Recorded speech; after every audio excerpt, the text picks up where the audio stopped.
দেশের ভৌগোলিক অখণ্ডতার প্রশ্নে কোনো আপোষ নয় বলে মন্তব্য করেছেন বিমান বাহিনী প্রধান air chief marshal Hasan Mahmud খান।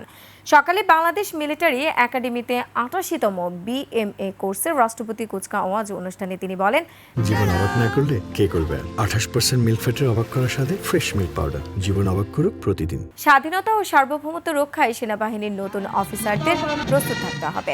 সেনাবাহিনীর প্রধান কাজ বাহ্যিক ও আন্তঃরাষ্ট্রীয় হুমকি থেকে দেশকে রক্ষা করা উল্লেখ করে তিনি আরও বলেন, সদ্য কমিশন প্রাপ্ত অফিসারদের উপর ন্যস্ত হলো দেশের সার্বভৌমত্ব রক্ষার দায়িত্ব। এ সময়ে প্রযুক্তি নির্ভর যুদ্ধ সহ বিশ্বের বিভিন্ন চ্যালেঞ্জ মোকাবেলায় নিজেদের সর্বদা প্রস্তুত রাখতে হবে বলেও জোর দেন তিনি।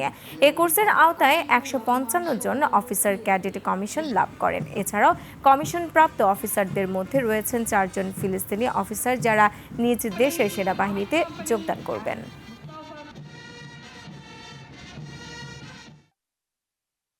বাংলাদেশ একটি শান্তিপ্রিয় উন্নয়নশীল দেশ।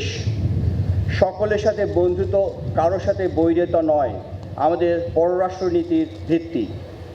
কিন্তু আমাদের ভৌগোলিক অখণ্ডতা, স্বাধীনতা ও সার্বভৌমত্বের প্রশ্নে কোনো রকম আপোষ করা হবে না।